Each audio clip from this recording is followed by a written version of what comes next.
आज हम पढ़ेंगे क्लास 6th का चैप्टर नंबर 6 पार नज़र के।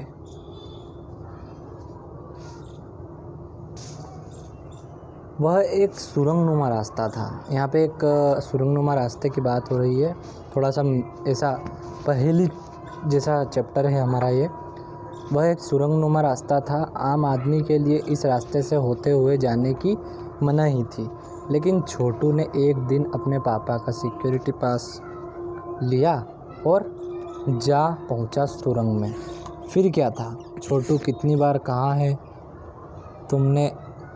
तुमसे कि उस तरफ मत जाया करो, ऐसा उसके पापा ने बोला।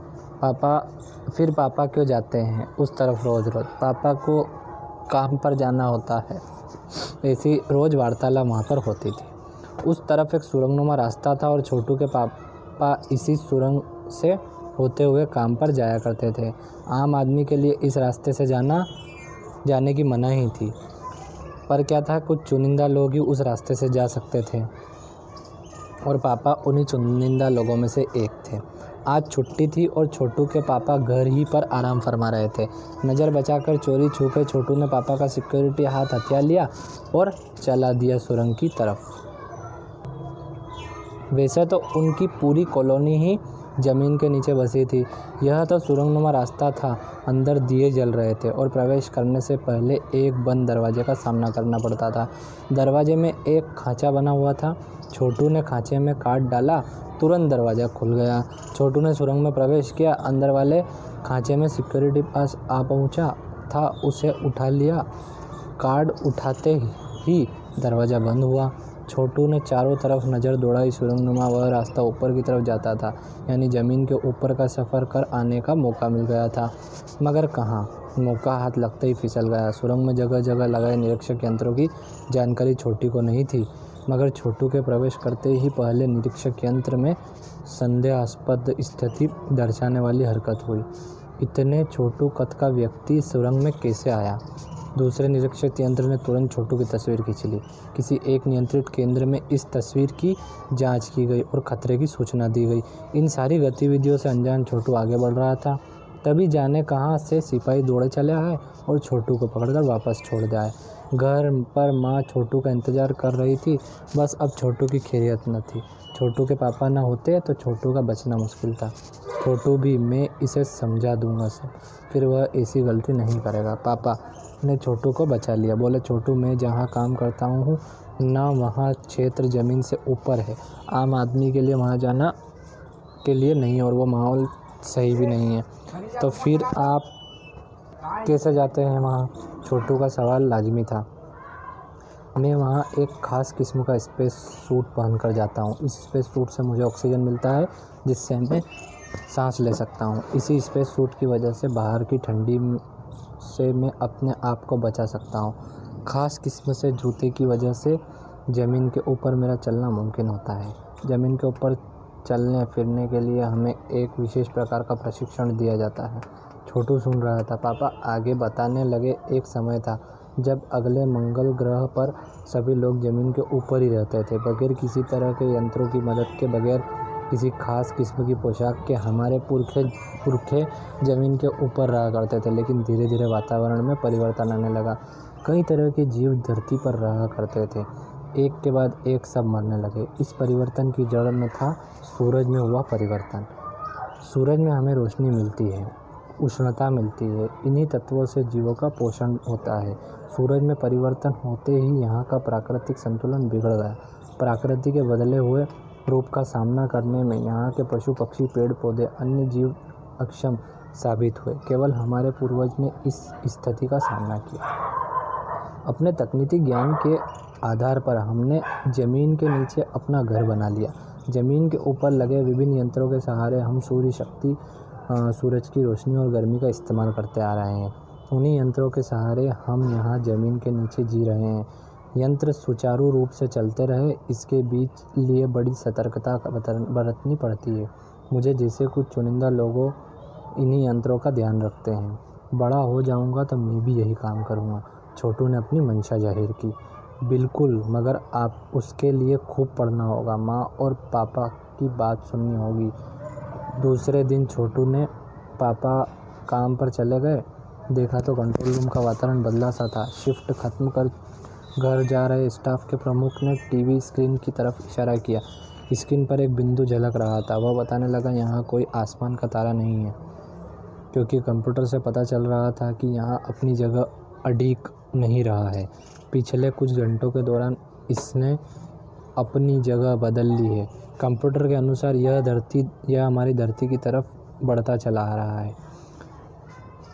अंतरिक्ष यान तो नहीं है, छोटू के पापा ने अपना संदेह प्रकट किया। संदेह हमें भी है। आप अब इस पर बराबर ध्यान रखिए। छोटू के पापा सोच में डूब गए। क्या सचमुच अंतरिक्ष यान होगा? यहाँ से आ रहा होगा? सौर मंडल में हमारी धरती के अलावा और कौन से ग्रह पर जीव अस्तित्व होगा? कैसे हो सकता है? और अगर होगा भी तो क्या इतनी प्रगति कर चुका होगा कि अंतरिक्ष यान छोड़ सके? वैसे तो हमारे पूर्वजों ने भी अंतरिक्ष यानों उपग्रहों का प्रवेश किया था, मगर अब हमारे लिए यह संभव है। इसके लिए आवश्यक मात्रा में ऊर्जा हो तो काश इस नए मेहमान को नज़दीक से देखा जा सकता है। हाँ, अगर वह इसी तरफ आ रहा होगा तब तो यह संभव हो सकेगा। देखें, अब अंतरिक्ष यान से एक यांत्रिक हाथ बाहर निकला। हर पल उसकी लंबाई बढ़ती जा रही थी। छोटू के पापा के अवलोकन जारी रखा। कॉलोनी की प्रबंध समिति की सभा बुलाई गई। अध्यक्ष भाषण दे रहे थे। हाल ही में मिली जानकारी से पता चला कि 2 अंतरिक्ष यान हमारे मंगल ग्रह की तरफ बढ़ते चले जा रहे हैं। इनमें से एक अंतरिक्ष यान हमारे गिर्द चक्कर काट रहा है। कंप्यूटर के अनुसार ये अंतरिक्ष यान नज़दीक के ही किसी ग्रह से छोड़े गए हैं। ऐसे हालात में हमें क्या करना चाहिए? इसकी कोई सुनिश्चितता योजना बनानी ज़रूरी है। नंबर 1, आपका क्या ख्याल है? कॉलोनी की सुरक्षा की पूरी जिम्मेदारी नंबर 1 पर थी। उन्होंने कुछ कागज समेटते हुए बोलना आरंभ किया। इन दोनों अंतरिक्ष यानों को जलाकर खाक कर दिया गया। हम रखते हैं, मगर हमें कोई जानकारी हासिल नहीं दे सकेगी। अंतरिक्ष यान बेकार कर जमीन पर उतरने पर मजबूर देने वाले यंत्र हमारे पास नहीं थे। हालांकि अगर ये अंतरिक्ष यान खुद ब खुद जमीन पर उतरते तो उन्हें बेकार कर देने की क्षमता हमें अवश्य है।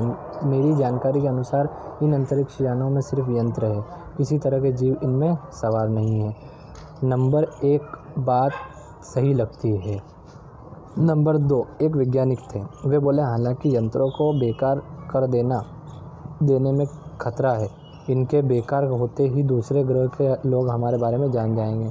इसलिए मेरी राय, हमें सिर्फ अवलोकन करते रहना चाहिए, मतलब जांच करते रहना चाहिए। जहाँ तक हो सके हमें अपने अस्तित्व को छुपाए ही रखना चाहिए, क्योंकि हो सकता है जिन लोगों ने अंतरिक्ष यान भेजे हैं वे कल को इतने भी बड़े सक्षम अंतरिक्ष यान भेजे। हमें यहाँ का प्रबंध कुछ इस तरह रखना चाहिए जिससे ये यंत्रों को यह गलतफहमी हो कि हम ज़मीन पर कोई चीज़ इतनी महत्वपूर्ण नहीं है कि जिसमें वे लाभ उठा सके।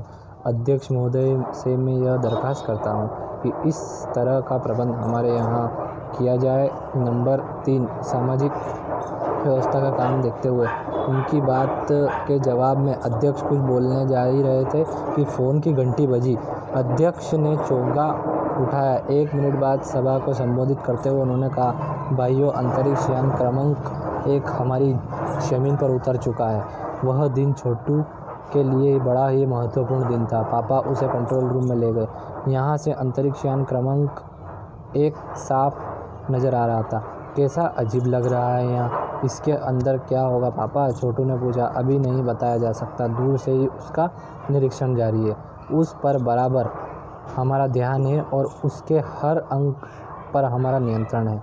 वक्त आने पर ही हम अगला कदम उठाएंगे, छोटू ने पापा ने बताया। उन्होंने छोटू को एक कंसोल दिखाया जिस पर कई बटन थे। अब अंतरिक्ष यान में एक यांत्रिक हाथ बाहर निकला। हर पल उसकी लंबाई बढ़ती जा रही थी। वह शायद ज़मीन पर पहुंचकर मिट्टी उकेर लेना चाहता था। सब लोग स्क्रीन पर दिखाई दे रहे थे। अंतरिक्ष यान की इस हरकत को देख रहे थे, सिवा एक के। उसका ध्यान कहीं और था। छोटू का सारा ध्यान कंसोल पैनल पर।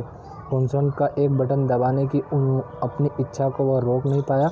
वह लाल बटन उसे बार बार अपनी तरफ खींच रहा था और सहसा खतरे की घंटी बजी। सबकी निगाहें कंसोल की तरफ मुड़ी। पापा ने छोटू को अपनी तरफ खींचते हुए एक झपट झापट रसीद कर दिया और लाल बटन को पूर्व स्थिति में ला रखा। मगर उस तरफ अब अंतरिक्ष यान के उस यांत्रिक हाथ की हरकत सहसा रुक गई। यंत्र बेकार हो गया।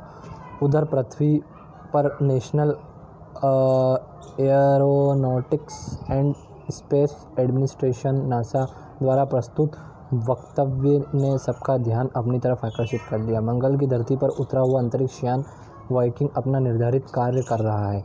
हालांकि किसी अज्ञात कारणवश अंतरिक्ष यान का यांत्रिक हाथ बेकार हो गया है।